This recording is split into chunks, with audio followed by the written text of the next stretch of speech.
Chet Holmgren, the #2 overall pick in the draft for the Oklahoma City Thunder, suffering the Liz Frank injury. He will have surgery, be out for the year. And I saw a lot of overreacting on the socials. You think it was overreacting? I do think it was overreacting. That's interesting. Oh, man, it's a wrap for Pro-Ams, and teams shouldn't let dudes even go play in a Pro-Am anymore. And I'm going to say this.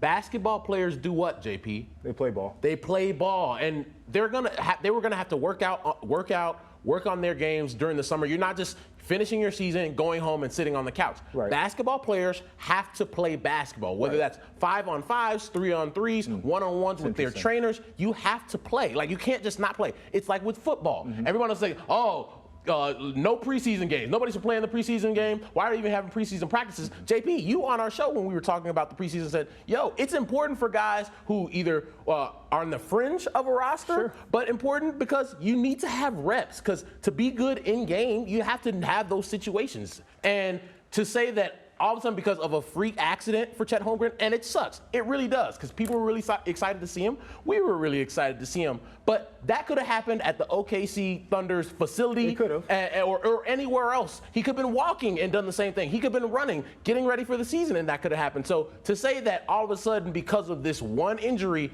oh man, all Pro-Ams are done, teams shouldn't let guys go, I think that's an overreaction. I want to plug this poll real quick. You can scan the QR code on the screen or go to playtherally.com. Should NBA players stop playing in Pro-Ams? This photo back here, absolutely unfortunate with the Oklahoma Health on there, almost like a bad omen for Chet Holmgren. But this is what I would say is, do you have to play 5-on-5? Because you mentioned all these different iterations of basketball to get better. You mentioned 3-on-3, which is probably a little bit of a lower level of intensity. You mentioned 1-on-1 with the trainer. You can do basketball drills. You can shoot the ball. You can condition without playing 5-on-5. So there's a question about what the offseason programming should be, and especially considering how long the actual NBA season is and when these guys report to training camp. I think you asked that question. The other thing about this is if you're going to do these Pro-Ams, you have to make sure everything is vetted. One of the details that came out was that this surface was slick. It was a surface that many people weren't comfortable playing on. They had to cut the thing short. That needs to be vetted well in advance. And if you can't go out there, they talk about it with the Chicago Bears. Dudes didn't want to play preseason games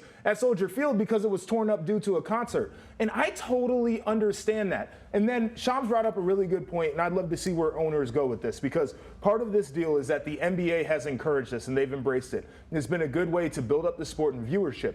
But if you're going to be giving out guaranteed contracts, cats are going to be getting hurt in Pro-Ams, is this something that you bargain in the CBA to say, listen, I don't know if we want you guys doing that? I think it's a question for the owners as well. Guys have to get better, and it's publicized, and people were watching this, streaming it, because it was a big deal. It was an NBA sanctioned event, as Shams talked about earlier. However, guys are doing these open gyms with each other all the time, 5-on-5s to get better. So it's going to happen one way or another. Guys are going to want to play against each other to get better, playing against other NBA players. So I don't think you should just halt it, because I think the product, when we do get to the season, is worse because guys can't improve their game. Practice got to be different than the game if you're going to be able to play that long of a season.